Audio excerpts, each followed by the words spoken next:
you guys. All right, now. I don't care, Ray. I'm not getting paid. So, I could care less. All right, now. Did you get it all straightened out, bro? I don't want to interrupt you guys. Just whenever you're done. Sean, where you been, man? I need you right now. All right. No, not that guy. Hold on. Don't yell. I'll send him home. I'll send him home on the bus by himself. They didn't put me on. This gentleman, his name is Bernd. Give it up for Bernd, everybody. Go on.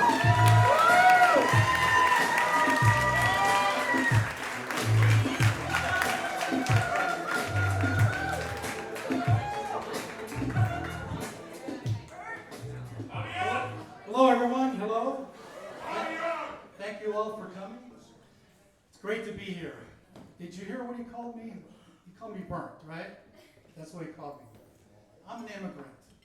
I came as a kid, and life was tough in America with the name Bernd. It's spelled B-E-R-N-D. And Americans, when they see it, they typically call you Bernd. In school, they called me burnt toast. And I'm a white guy.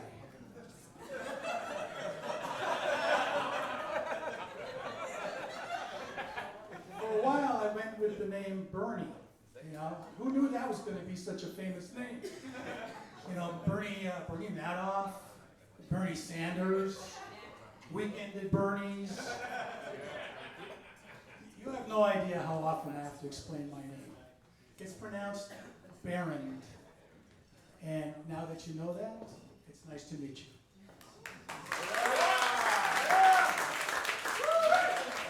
Do we have any veterans or service members in the audience? Whoop.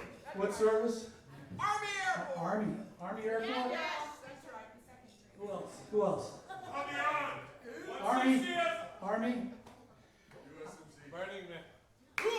USMC? Whoop. I spent 31 years in the U.S. Army. Thank you. Thank you. I was what they call what's called a Mustang.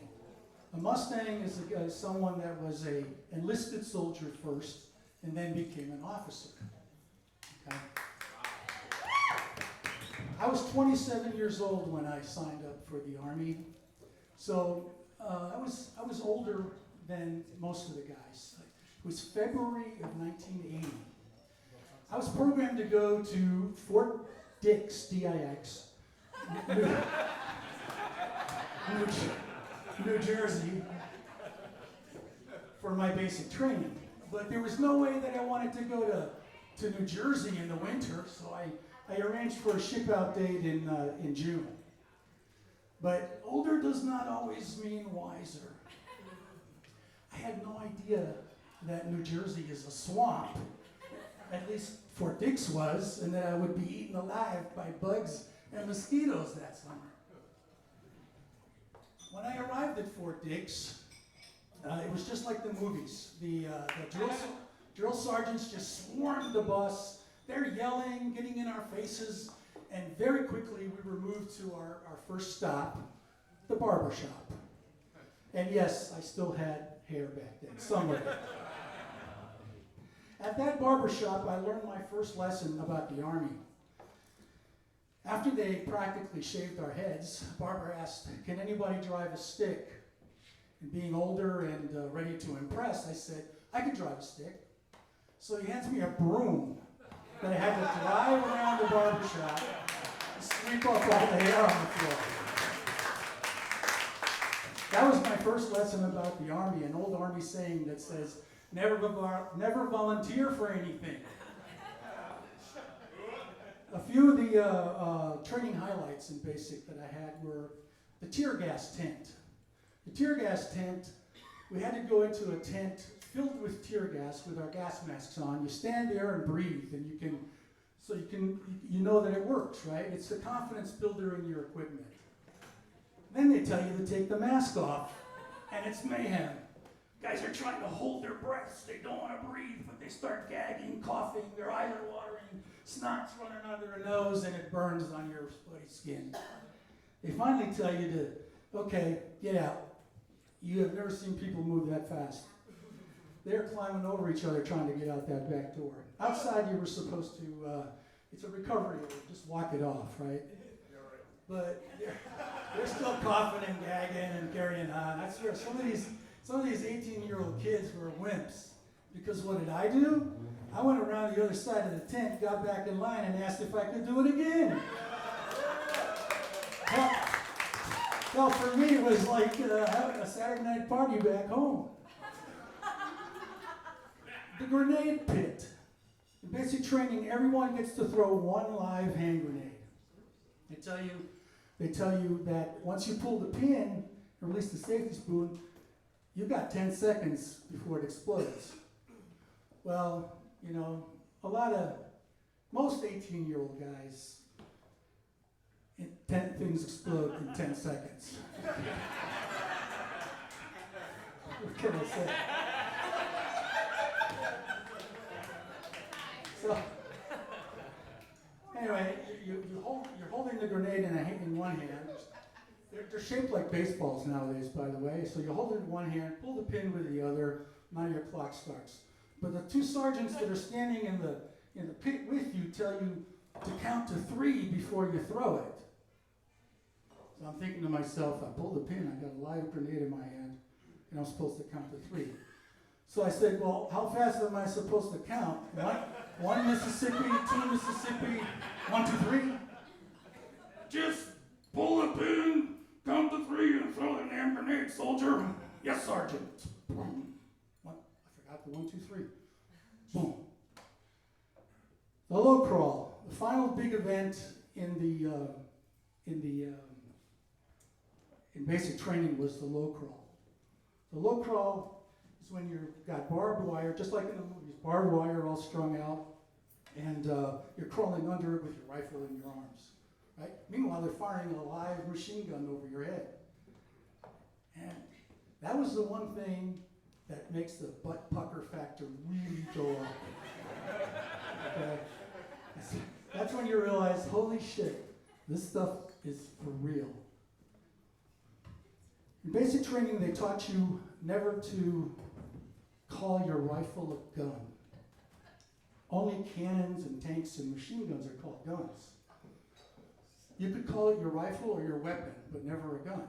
Whenever anyone screwed that up, they had to run around the track with their rifle over their head, yelling, "This is my rifle." Look down at their crotch. "This is my gun. This is for fighting, and this is for fun." I had to do that once. It's very embarrassing, I'll tell you. That was bad. About a year after basic training, I was accepted into officer candidate school to become an officer and a gentleman.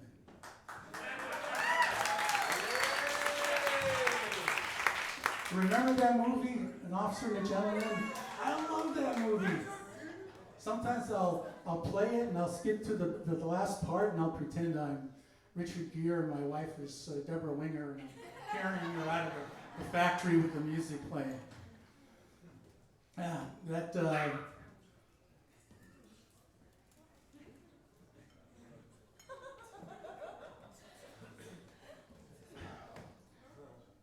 Officer candidate school is hard work. You learn a lot about tactics, leadership, map reading, and so forth. And when you graduate, they give you a commission as an officer in the United States Army, and you feel like you're Captain America, ready to save the world. Okay? But then they give you one more book to read. It's a 500-page book called Service Etiquette. How to set a table, when to wear white gloves, how to host a tea party, and on and on. It's like, holy shit, I'm here to kill people and blow shit up, and I'm supposed to defend the country with white gloves and a teacup? I I became a tank officer, an armor guy, and I love those. Thank you very much.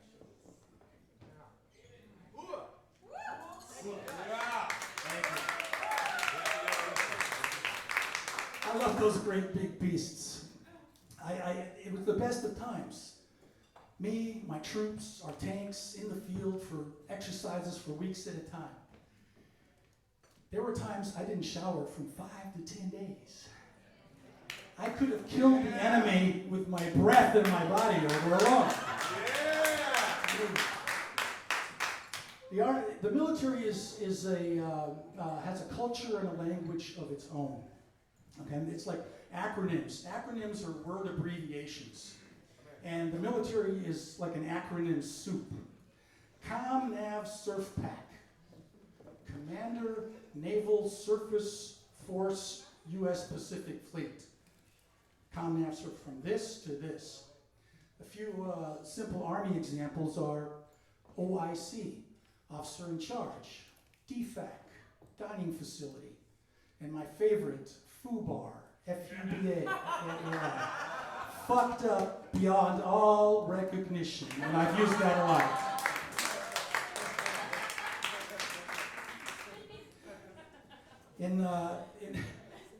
As an officer, you have to learn a lot about logistics. We call it beans and bullets.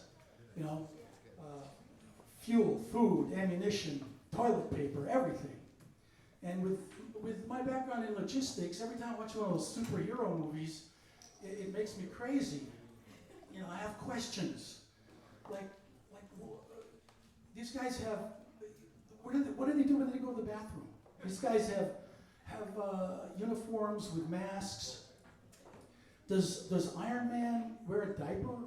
Or does he stop at a gas station when he's flying around? You know? Superman I can understand. He's from Krypton, so maybe he doesn't have to go. Which is probably why he wears that red underwear on the outside of his suit. And if you have a cape, you know, what do you do when you have to sit on the toilet? Do you like drape it over, or can you unsnap it and hang it on the bathroom door? I've been happily married to my wife for 35 years. And we're pretty secure. We feel pretty secure together. She was a police officer. And but sometimes our jargon gets in the way of things. I'll say, baby, are we going to have a romantic evening tonight? She'll say, negative, officer down, I'm tired. But honey, this is my rifle and this is my gun. This is for fighting and this is for fun. Yes, but can you still drive that stick? Thank you very much. It's been great.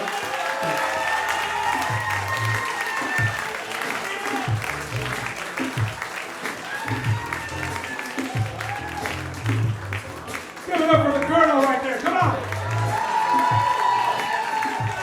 Bernd, Willard.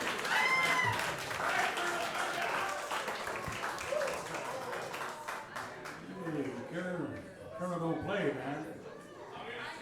All right.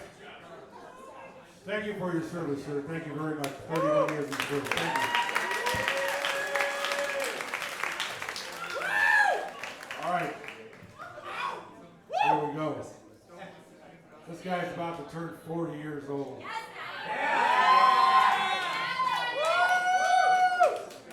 Give it up for Sean Tabor, everyone.